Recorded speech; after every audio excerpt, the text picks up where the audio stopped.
Welcome to BJ TV. ముందుగా headlines చూద్దాం. కాళేశ్వరంలో ఘనంగా సరస్వతి పుష్కరాలు ప్రారంభం. తెలంగాణ ఏర్పడ్డాక తొలిసారిగా నిర్వహణ. పుణ్యస్నానాలు ఆచరిస్తున్న వేలాది భక్తులు. 12 రోజుల పాటు ప్రత్యేక పూజలు కార్యక్రమాలు. సీఎం రేవంత్ రెడ్డి చేతుల మీదుగా ఘాట్ ప్రారంభం.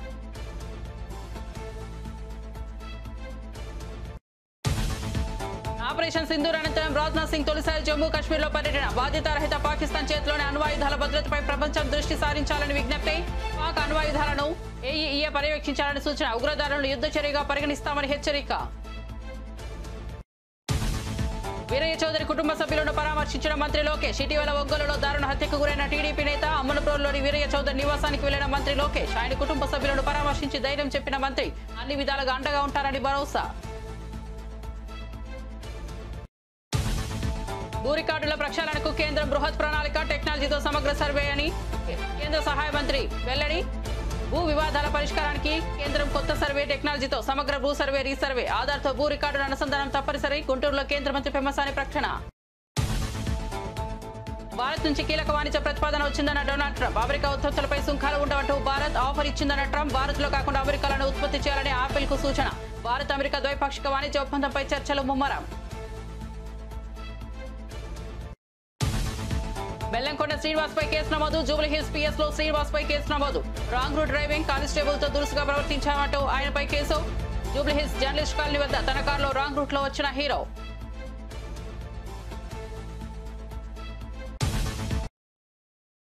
ఇక వార్త వివరాల్లోకి వెళ్తే తెలంగాణలోని ప్రఖ్యాత పుణ్యక్షేత్రం కాళేశ్వరంలో సరస్వతి పుష్కరాలు గురువారం ఘనంగా ప్రారంభమయ్యాయి.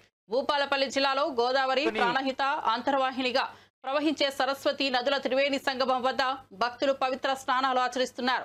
తెలంగాణ రాష్ట్రం ఏర్పడిన తరువాత జరుగుతున్న తొలి సరస్వతి పుష్కరాలు కావడంతో వీటికి విశేష ప్రాధాన్యత ఏర్పడింది. రాష్ట్ర పరిశ్రమలు ఐటీ శాఖ మంత్రి డి శ్రీధర్ బాబు తన కుటుంబ సభ్యులతో కలిసి గురువారం ఉదయాన్నే త్రివేణి సంగమంలో పుణ్యస్నానం ఆచరించి ప్రత్యేక పూజలు నిర్వహించారు. ఈ సందర్భంగా ఆయన మాట్లాడుతూ కాళేశ్వరంలోని త్రివేణి సంగమం వద్ద పవిత్ర సరస్వతి పుష్కరాల్లో పాల్గొనడం ఎంతో అదృష్టంగా భావిస్తున్నారని తెలిపారు.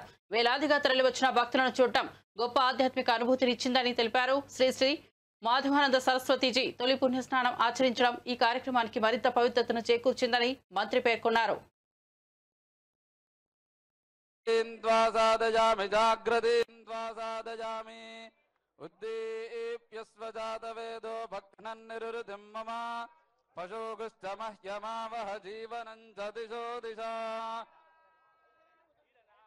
గౌరవనీయులైన ముఖ్యమంత్రి గారు ఆవిష్కరించిన ఈ సరస్వతికి రెండు వైపులా చతుర్వేద మూర్తులు ఉన్నాయి.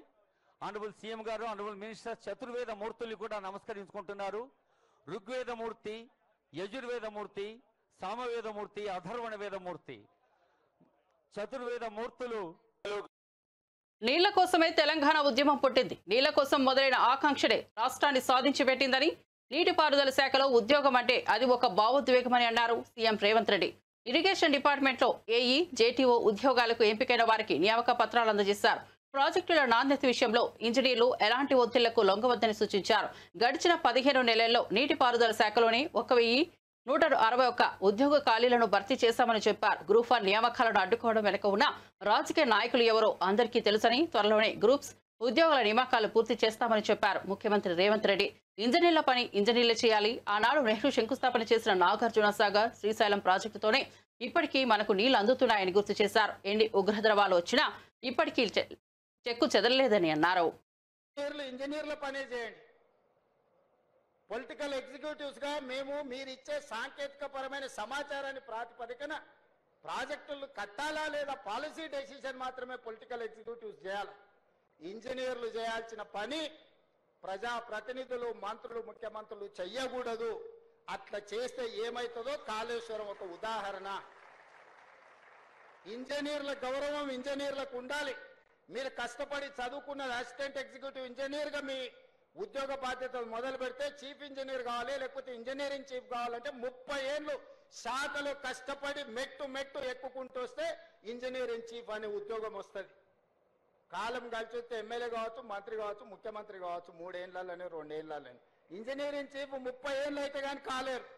30 ఏళ్ళోడి అనుభవం.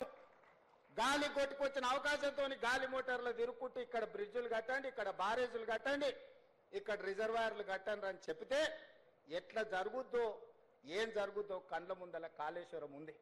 అందుకే ఎవరైనా అధికారులు, నేను స్పష్టంగా చెప్తున్నా, రాజకీయ నాయకులకు ఉన్న పరిమితమైన జ్ఞానంతో మీకు ఏదైనా తెలంగాణ రాష్ట్రానికి జరిగిన పాకిస్తాన్ అణు కేంద్రాలను అంతర్జాతీయ సంస్థ పర్యవేక్షణలోకి తీసుకురావాల్సిన సమయం ఆసన్నమైందని భారత రక్షణ మంత్రి రాజ్నాథ్ సింగ్ అన్నారు. దేశంలో ఎలాంటి ఉగ్రవాద దాడి జరిగినంత వరకే ప్రస్తుత కాల్పుల విరమణ ఒప్పందాన్ని భారత్ గౌరవిస్తోందని ఆయన స్పష్టం చేశారు.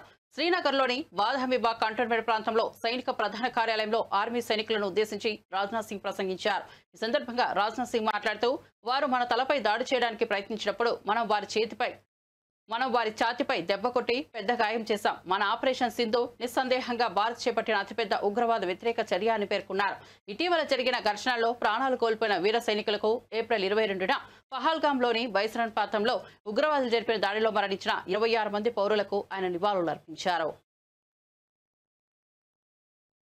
उन्होंने इसमें उनको विलंब हुआ है, फिर भी वो यहाँ पर मौजूद हैं।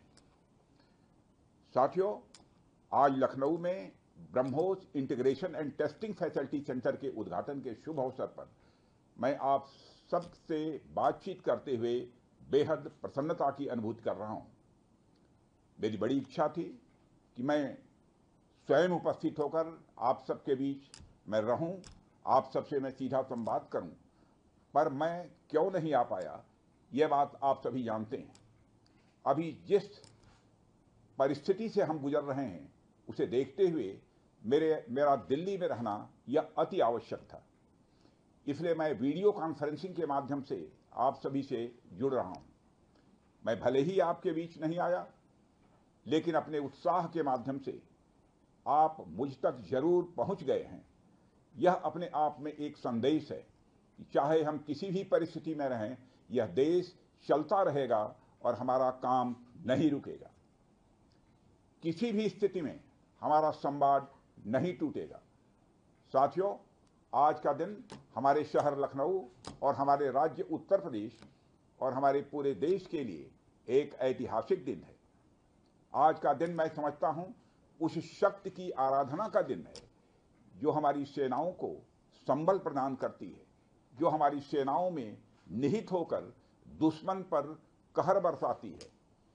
आज का दिन मेरे लिए व्यक्तिगत रूप से बहुत ही महत्वपूर्ण है, क्योंकि मैंने अपने शहर लखनऊ के लिए एक सपना देखा था कि मेरा शहर भारत के डिफेंस सेक्टर को मजबूत करने में एक बड़ा योगदान दे। वह सपना अब पूरा हो रहा है। साथियों, BrahMos integration and testing facility का उद्घाटन इसलिए भी महत्व रखता है क्योंकि आज का दिन बहुत ही खास है। आप सब तो जानते ही हैं कि आज नेशनल टेक्नोलॉजी डे है। आज ही के दिन 1908 समयबद्ध तरीके से पूरा करते रहे। इस मौके पर मैं उत्तर प्रदेश के माननीय मुख्यमंत्री श्री योगी आदित्यनाथ जी का विशेष आभार प्रकट करता हूं। यदि इतने कम समय में ब्रह्मोस की इंटीग्रेशन एंड टेस्टिंग फैसिलिटी की स्थापना हो सकी तो इसके पीछे योगी जी का बहुत बड़ा योगदान है। मैं डीआरडीओ, हमारे वैज्ञानिक, हमारे इंजीनियर्स और इस प्रोजेक्ट से जुड़े हर व्यक्ति और संस्था को मैं हृदय से बधाई देता हूं। आप लोगों ने दिन रात मेहनत करके इस इंटीग्रेशन एंड टेस्टिंग फैसिलिटी को खड़ा किया है। देश भर के वैज्ञानिक, इंजीनियर्स और युवाओं का योगदान हमें इस फैसिलिटी सेंटर में देखने को मिलेगा। मैं आपकी मेहनत और लगन को नमन करता हूं। టీడీపీ నేత మాజీ ఎంపీపీ ముప్పవరపు వీరయ్య చౌదరి కుటుంబ సభ్యులను విద్యా ఐటీ శాఖల మంత్రి నారా లోకేష్ పరామర్శించారు. ఉదయం ప్రకాశం జిల్లా నాగులపులపాడు మండలం అమ్మనబ్రోలులోని వీరయ్య చౌదరి నివాసానికి వెళ్లిన మంత్రి లోకేష్ ముందుగా ఆయన చిత్రపటానికి పూలమాలలు వేసి నివాళులు అర్పించారు. అనంతరం వీరయ్య చౌదరి సతీమణి, కుమారుడు, ఇతర కుటుంబ సభ్యులను పరామర్శించి ధైర్యం చెప్పారు. వీరయ్య చౌదరితో తనకున్న అనుబంధాన్ని సందర్భంగా మంత్రి గుర్తు చేసుకున్నారు. యువకులం పాదయాత్ర సమయంలో తనతో పాటు అడుగులు వేశారని, పార్టీ బలోపేతం కోసం కృషి చేసిన వీరయ్య చౌదరి దారుణ హత్య బాధాకరమని అన్నారు. హత్య నిందితులను కఠినంగా శిక్షిస్తామన్నారు. వీరయ్య చౌదరి కుటుంబానికి పార్టీ అన్ని విధాలుగా అండగా ఉంటుందని భరోసా ఇచ్చారు.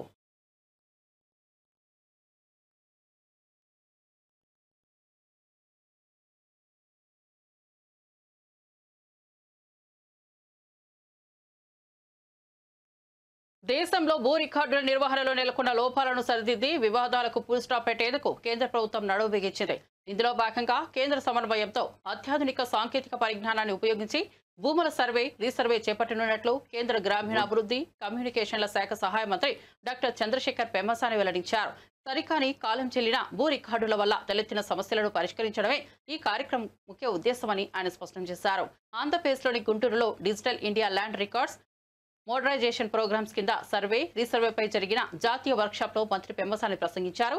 ఈ కార్యక్రమం కేంద్ర ప్రాయోజిత పథకమని, పూర్తిగా సాంకేతిక పరిజ్ఞానంపై ఆధారపడి నడుస్తుందని తెలిపారు. డ్రోన్లు, విమానాల ద్వారా ఏరియల్ సర్వేలు చేయడం వల్ల సాంప్రదాయ పద్ధతుల్లో పోలిస్తే కేవలం 10% ఖర్చుతోనే సర్వే పూర్తి చేయవచ్చని ఆయన వివరించారు.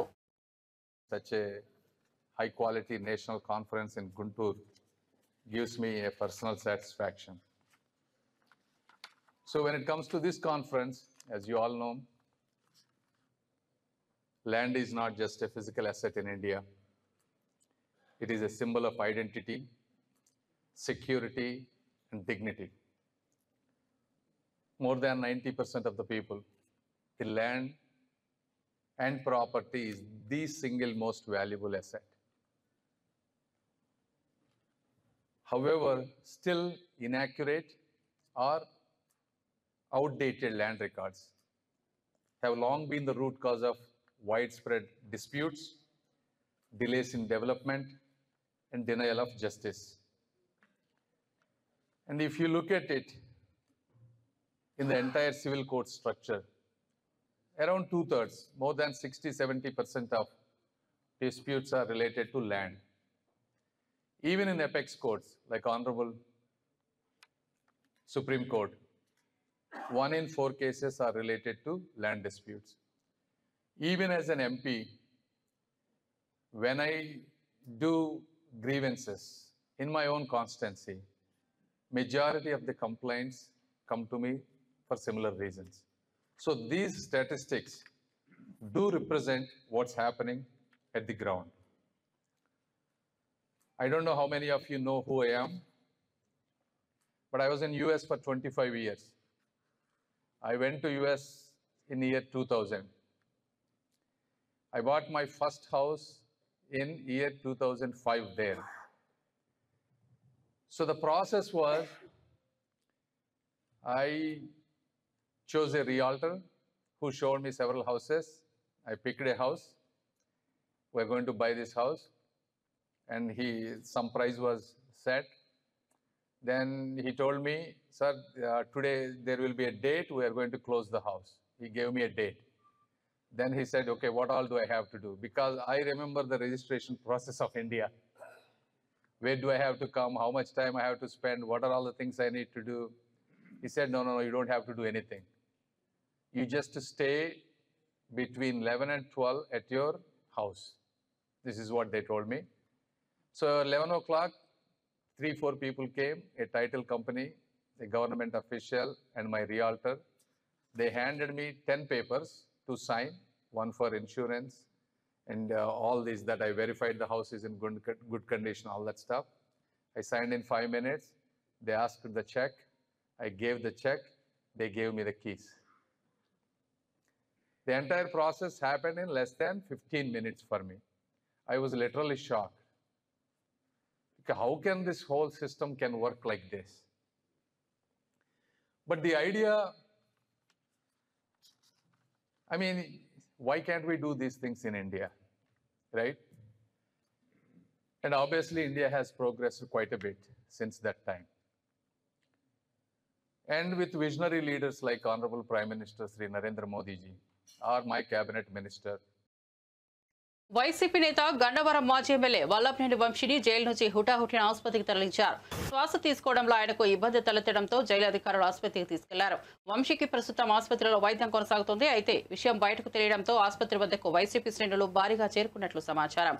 కాగా సత్యవర్ధన్ కిడ్నాప్ కేసులో వంశీకి విజయవాడలో ఎస్సీ/ఎస్టీ కోర్టు మంగళవారం బెయిల్ మంజూరు చేసిన విషయం తెలిసిందే. ఆయనతో పాటు మరో 4గురికి ఈ కేసులో కోర్టు బెయిల్ మంజూరు చేసింది. అయితే గన్నవరం టీడీపీ కార్యాలయంపై కేసులో వంశీ ప్రస్తుతం విజయవాడ జిల్లా జైల్లో రిమాండ్ ఖైదీగా ఉన్నారు. ఈ క్రమంలో తాజాగా ఆయన అస్వస్థతకు గురి కావడంతో అధికారులు చికిత్స కోసం ఆసుపత్రికి తరలించారు. వల్లభనేని వంశీ ఆరోగ్యంపై వైసీపీ శ్రేణులు ఆందోళన వ్యక్తం చేస్తున్నాయి. అమెరికా అధ్యక్షుడు డొనాల్డ్ ట్రంప్ గురువారం నాడు కీలక వ్యాఖ్యలు చేశారు. పలు అమెరికన్ వస్తువులపై ఎలాంటి సుంకాలు విధించకుండా ద్వైపాక్షిక వాణిజ్య ఒప్పందం కుదుర్చుకోవడానికి భారత్ ముందుకొచ్చిందని ఆయన తెలిపారు. ఖతార్ రాజధాని దోహాలో పర్యటిస్తున్న ట్రంప్ అక్కడ వ్యాపార ప్రతినిధులతో జరిగిన సమావేశంలో ఈ విషయాన్ని వెల్లడించారు. సుంకాలు లేకుండా వాణిజ్యం చేసుకునేందుకు భారత్ ఓ ఒప్పందాన్ని ప్రతిపాదించిందని ట్రంప్ పేర్కొన్నారు. అయితే ఈ ప్రతిపాదనకు సంబంధించి మరిన్ని వివరాలను ఆయన వెల్లడించలేదు. ఇదే సమయంలో ఆపిల్ సీఈఓ టిమ్ కుక్ తో తాను మాట్లాడినట్లు ట్రంప్ తెలిపారు. భారత్ లో మరిన్ని తయారీ కేంద్రాలను ఏర్పాటు చేయాలన్న ప్రణాళికను విరమించుకొని అమెరికాలోనే ఆ ప్లాంట్లను నిర్మించడంపై దృష్టి పెట్టాలని సూచించినట్లు చెప్పారు. ఆపిల్ తన ఉత్పత్తిని అమెరికాలో పెంచనుందని ట్రంప్ పేర్కొన్నారు. You know, it's coming in. And I had a little problem with Tim Cook yesterday. I said to him, Tim, you're my friend. I treated you very good. You're coming in with $500 billion, but now I hear you're building all over India. I don't want you building in India. You can build in India if you want to take care of India, because India is the highest, one of the highest tariff nations in the world. It's very hard to sell into India. And they've offered us a deal where basically they're willing to literally charge us no tariff.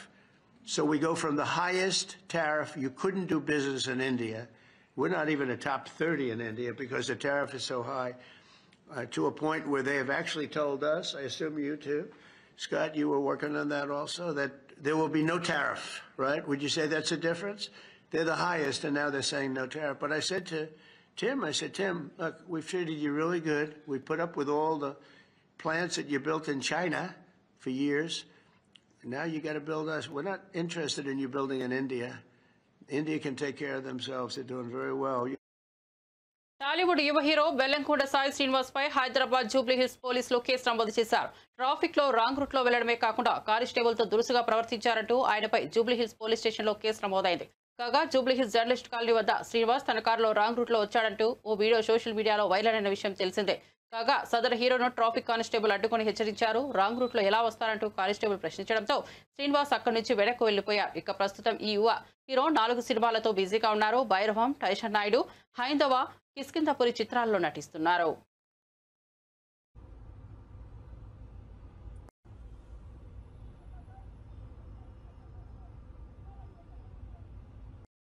ఆంధ్రప్రదేశ్లో digital పాలనను విస్తరింపజేసే దిశగా రాష్ట్ర ప్రభుత్వం గట్టిగా అడుగులు వేస్తోందని APTS chairman Mannava Mohan Krishna తెలిపారు. విజయవాడలో నిర్వహించిన మీడియా సమావేశంలో ఆయన మాట్లాడుతూ కూటమి ప్రభుత్వం అధికారంలోకి వచ్చిన తర్వాత ఐటీ రంగ అభివృద్ధికి ప్రత్యేక ప్రాధాన్యత ఇస్తున్నామని చెప్పారు. రాష్ట్ర వ్యాప్తంగా 26 జిల్లాల్లో ఏపీ టెక్నాలజీ సర్వీసెస్ కార్యాలయాలు ఏర్పాటు చేశామని చెప్పారు. సాంకేతిక సేవలు, సైబర్ సెక్యూరిటీ విభాగాలను మరింత విస్తరించే ప్రణాళికలో ఉన్నామని వివరించారు. ప్రభుత్వ శాఖలతో పాటు ప్రైవేట్ రంగానికి కూడా సైబర్ ఆడిటింగ్ సేవలు అందించబోతున్నామని, ముఖ్యంగా బ్యాంకింగ్, ఆరోగ్య, బీమా, టెలికాం రంగాలను లక్ష్యంగా పెట్టుకున్నామని పేర్కొన్నారు. ఇంకోటి ఆధార్ ఎనేబుల్డ్ సర్వీసెస్.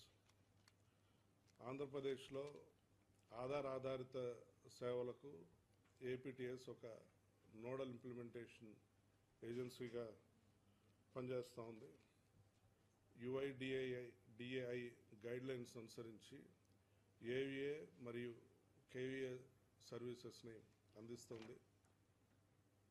ఏయుఏ అంటే authentication user agency services and KUA అంటే know your customer authentication user agency services. అంటే పౌరుల యొక్క బయోమెట్రిక్స్ మరియు వాళ్ళ జాగ్రాఫిక్ డేటా ఆధారంగా పౌర సేవలను అందించడానికి ఈ అథెంటికేషన్ జరుగుతుంది. ప్రభుత్వ పౌర సేవల్లో భాగంగా ఆంధ్రప్రదేశ్ ప్రభుత్వం ఎన్నో ప్రభుత్వ విభాగాలకు ఏపీటీఎస్ ఈ అథెంటికేషన్ సర్వీసెస్ అందిస్తూ ఉంది. ప్రభుత్వం ప్రజలకు అందిస్తున్న సంక్షేమ పథకాలు మరియు సేవలు అర్హులకు అందటానికి జరగటంలో ఇది చాలా ముఖ్యం. ఈ ప్రక్రియ సజావుగా, సురక్షితంగా జరగటంలో డిజిటల్ సిగ్నేచర్ సర్టిఫికేట్లు ఎంతో కీలక పాత్ర పోషిస్తాయి. ప్రభుత్వ ఉద్యోగుల్లో అందరూ కూడా అఫీషియల్ సిగ్నేచర్స్కి డిజిటల్ సిగ్నేచర్సే వాడాలి అని చెప్పేసి అని ప్రభుత్వం కూడా నిర్దేశించడం జరిగింది. ఆంధ్రప్రదేశ్లోని అన్ని ప్రభుత్వ విభాగాలకు ఈ డిజిటల్ సిగ్నేచర్స్ని ఏపీటీఎస్ అందిస్తోంది, డిజిటల్ సిగ్నేచర్ సర్టిఫికెట్ని అందిస్తోంది. గత 10 నెలల కాలంలో ఏపీటీఎస్ దాదాపు 19,500. అమరావతిలోని సచివాలయంలో ముఖ్యమంత్రి చంద్రబాబు నాయుడు అధ్యక్షతన 6 రాష్ట్ర పెట్టుబడుల ప్రోత్సాహక మండలి సమావేశం జరిగింది. ఈ సమావేశానికి మంత్రులు గొట్టిపాటి రవికుమార్, అచ్చెన్నాయుడు, కందుల దుర్గేష్, వాసంశెట్టి సుభాష్ హాజరయ్యారు. ప్రధాన కార్యదర్శి విజయానంద్తో పాటు పలువురు ఉన్నతాధికారులు పాల్గొన్నారు. పెట్టుబడులపై రాష్ట్రానికి వచ్చే అవకాశాలు, పరిశ్రమల స్థాపన, పారిశ్రామిక ప్రోత్సాహక నిధులు తదితర అంశాలపై ఈ సమావేశం సమీక్ష జరిగింది. కొత్తగా వచ్చే పరిశ్రమలకు అనువైన భూములు కేటాయించిన చర్చ జరిగినట్టు సమాచారం. రాష్ట్ర అభివృద్ధికి పెట్టుబడుల ఆహ్వానం ఎంతో కీలకమని సీఎం చంద్రబాబు అభిప్రాయపడ్డారు. పారిశ్రామికీకరణలో వేగం పెంచేందుకు విభిన్న రంగాలపై దృష్టి సారించాలని ఆయన సూచించారు. తెలంగాణ ఆవిర్భావ దినోత్సవం సందర్భంగా జూన్ 2న తెలంగాణ జాగృతి ఆధ్వర్యంలో యువ కవుల సమ్మేళనం నిర్వహించనున్నారు. ఈ సందర్భంగా జాగృతి అధ్యక్షురాలు ఎమ్మెల్సీ కల్వకుంట్ల కవిత సమ్మేళనం పోస్టర్ను ఆవిష్కరించారు. తెలంగాణ స్ఫూర్తిని ప్రతిబింబించే కవిత్వాన్ని ప్రోత్సహించడమే లక్ష్యంగా ఈ కార్యక్రమాన్ని నిర్వహిస్తున్నట్లు తెలిపారు. బీఆర్ఎస్ నేతల విమర్శలకు మంత్రి సీతక్క కౌంటర్ ఇచ్చారు. కాళ్లు కడిగించుకునే దొరల సంస్కృతి మీది ఇప్పుడు అధికారం పోయిన తర్వాత ఆత్మగౌరవం గుర్తొచ్చిందా అంటూ ప్రశ్నించారు. మిస్ వరల్డ్ కంటెస్టెంట్ కాళ్లు ప్రభుత్వం కడగలేదని తప్పుడు ప్రచారం చేయడం మానుకోండి, తప్పుడు మాటలు బంద్ చేయండి అంటూ తీవ్ర వ్యాఖ్యలు చేశారు. సిగ్గనిపించట్లే మీకు? ప్రభుత్వం చేసిందా? మీరు ఎంతో మంది సినిమా యాక్టర్లతోటి ఆ యాక్టర్లు ఈ యాక్టర్లు ఈ వెంకలు ఆ వెంకలు ఆ వంకలు ఈ వెంకలతోటి వాళ్ళ కోసం హైదరాబాద్ నంతా ఏదోదో చేసినప్పుడు గుర్తుకు రాలే మీకు తెలంగాణ ఆత్మగౌరవం? ఈరోజు తప్పుడు మాటలు బంద్ చేయండి. ప్రజలు ఎవరు కూడా ఊరుకోరు. కాబట్టి సబితమ్మ అబద్ధాలకు అంబాసిడర్గా మారకు. తెలంగాణ ప్రభుత్వం ఎవరి కాళ్ళు కడిగడానికి సిద్ధంగా లేదు. మీలాంటి వాళ్ళు, మీ నాయకులు లాంటి వాళ్ళు తెలంగాణ ప్రజలను అణిచిపెట్టి కాళ్ళు కడిగించుకునే చరిత్ర, కాళ్ళు మొక్కించుకునే చరిత్ర ఆ కుటుంబాలది, ఆ నాయకులది, ఆ దొరతనాంది, ఆ దురహంకారంది. ఆ దురహంకారానికి వ్యతిరేకంగానే ఈ తెలంగాణ సమాజం తిరుగుబాటు జెండాను ఎగిరేసింది. కాబట్టి ఇక్కడ నిన్న జరిగిన దాంట్లో కేవలం మేము తెలంగాణ సంస్కృతి, గిరిజన సంస్కృతి, సాంప్రదాయాల బద్ధంగానే మేము అక్కడ చేసినాం. కాకతీయుల వారసత్వాన్ని, కాకతీయుల యొక్క పరిపాలనను, రుద్రమాదేవి యొక్క శౌర్యాన్ని, పౌరుషాన్ని అక్కడ కళారూపంలో కూడా ప్రదర్శించడం జరిగింది. సక్సెస్ అయినందుకు మరి ఓర్వలేక రకరకాల కామెంట్ చేస్తారు. అధికారం పోయిన తర్వాత ప్రజలు గుర్తుకొస్తారు. అధికారం పోయిన తర్వాత నీకు ఆత్మగౌరవం గుర్తుకొస్తుంది. ప్రభుత్వం అనడానికి సిగ్గనిపించట్లే మీకు? ప్రభుత్వం చేసిందా? మీరు ఎంతో మంది సినిమా యాక్టర్లతోటి ఆ యాక్టర్లు ఈ యాక్టర్లు ఈ వెంకలు ఆ వెంకలు ఆ వంకలు ఈ వెంకలు. ఎక్సైజ్ శాఖ మంత్రి కొల్లు రవీంద్ర తీవ్ర ఆరోపణలు చేశారు. మద్యం కుంభకోణానికి సూత్రధారి, పాత్రధారి వైఎస్ఆర్సీపీ అధినేత జగన్మోహన్ రెడ్డి అని మండిపడ్డారు. అమరావతిలోని ఎన్టీఆర్ భవన్లో ఏర్పాటు చేసిన మీడియా సమావేశంలో మాట్లాడిన ఆయన గత ప్రభుత్వం మద్యం పాలసీ పేరిట భారీ స్కామ్ జరిగిందని ఆరోపించారు. అక్రమ ఒప్పందాలతో కోట్లు లూటీ చేశారని, విచారణ జరిపి బాధ్యులపై కఠిన చర్యలు తీసుకుంటామని స్పష్టం చేశారు.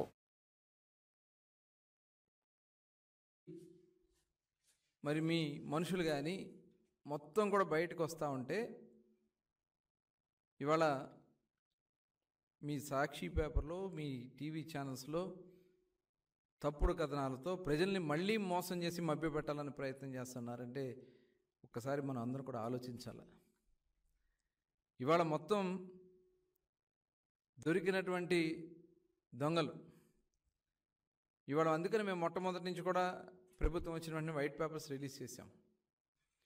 వైట్ పేపర్స్లో క్లియర్గా ఎక్కడెక్కడ దోపిడీ జరిగింది, ఏ రకంగా వీళ్ళు దాన్ని ఉపయోగించుకున్నారు అని క్లియర్గా మేము ఇచ్చాం. ఇవాళ ఏదైతే మేము ఇచ్చామో అదే విషయాన్ని వైఎస్ఆర్ పార్టీకి నెంబర్ 2గా ఉన్నటువంటి వ్యక్తులు కూడా బయటికి చెప్పారు. ఇవాళ దాన్ని తీసుకొచ్చి వాళ్ళందరినీ కూడా తెలుగుదేశం పార్టీతో అక్కడ విచారణలో అరెస్ట్ అయినటువంటి వ్యక్తుల్ని, లేకపోతే విచారణ పిలిచినటువంటి వ్యక్తుల్ని తెలుగుదేశం పార్టీకి అంటగట్టాలని ప్రయత్నం చేస్తామన్నదంటే ఇంతకంటే సిగ్గుచేటు ఇంకోటి ఉంటుందా? నేను ఈ సందర్భంగా అడుగుతా ఉన్నా, ఈ కుంభకోణంలో గత నెల రోజులుగా వస్తున్నటువంటి వార్తల్లో విజయసాయిరెడ్డి గారిని విచారణ చేస్తే ఆయన ఏ పార్టీ, మిథున్ రెడ్డి గారు ఏ పార్టీ, రాజకాశ్ రెడ్డి మరి ఆయన ఎవరు జగన్మోహన్ రెడ్డి గారు అనుచరుడు కాదా? గోవిందప్ప, ధనుంజయ రెడ్డి గారు, కృష్ణమోహన్ రెడ్డి గారు, వీళ్ళ పాత్రలన్నీ గురించి కూడా స్పష్టమైనటువంటి ఆధారాలతో ఇవాళ వార్తలు వస్తామంటే వీరంతా ఏ పార్టీకి చెందిన వాళ్ళు జగన్మోహన్ రెడ్డి గారు? ఇవాళ తప్పుడు కథనాలను మీరు రాయిస్తూ మసిపూసి మారేడుకాయ చేయాలని ప్రయత్నం చేస్తే అది జరగదు. సిట్ విచారణ జరుగుతుంది, వాస్తవ విషయాలు మొత్తం కూడా బయటకు వస్తాయి. ఎవరెవరు దీంట్లో పాత్రలు ఉన్నారో, పాత్రదారులు, సూత్రధారులు, ఎవరెవరు ఎక్కడ ఎంత దోపిడీ చేశారో మొత్తం కూడా బయటకు వస్తుంది. 2019లో వీరెవరికన్నా మద్యం వ్యాపారాలతో సంబంధాలు ఉన్నాయా? 2019కి ముందు మద్యం వ్యాపారంతో సంబంధం లేనటువంటి వీళ్ళు మద్యం వ్యాపారానికి కేవలం మీ ప్రభుత్వంలో వచ్చింది వాస్తవం కాదా? దీనికి పూర్తి ఆధారాలు ఉన్నాయి, వాస్తవం కాదా? ఇంకా ఏదో మభ్య పెట్టాలని బులెటిన్ ముగించే ముందు హెడ్లైన్స్ మరోసారి చూద్దాం. కాళేశ్వరంలో ఘనంగా సరస్వతి పుష్కరాలు ప్రారంభం. తెలంగాణ ఏర్పడ్డాక తొలిసారిగా నిర్వహణ. పుణ్యస్నానాలు ఆచరిస్తున్న వేలాది భక్తులు. 12 రోజుల పాటు ప్రత్యేక పూజలు, కార్యక్రమాలు. సీఎం రేవంత్ రెడ్డి చేతుల మీదుగా ఘాట్ ప్రారంభం.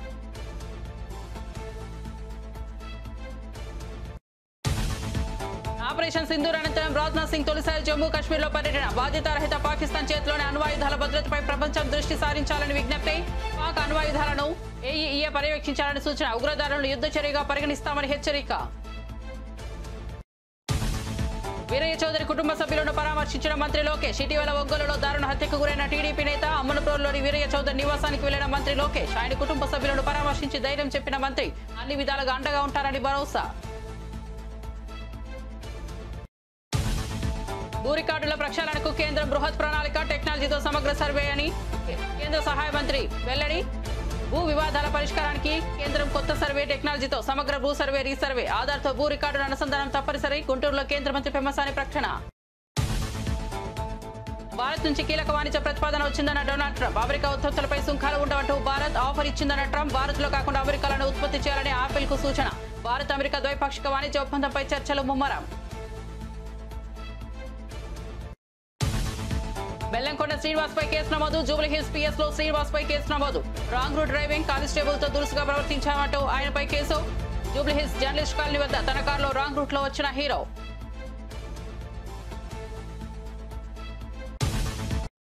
మరిన్ని అప్డేట్స్ కోసం చూస్తూనే ఉండండి బీజేటీవీ.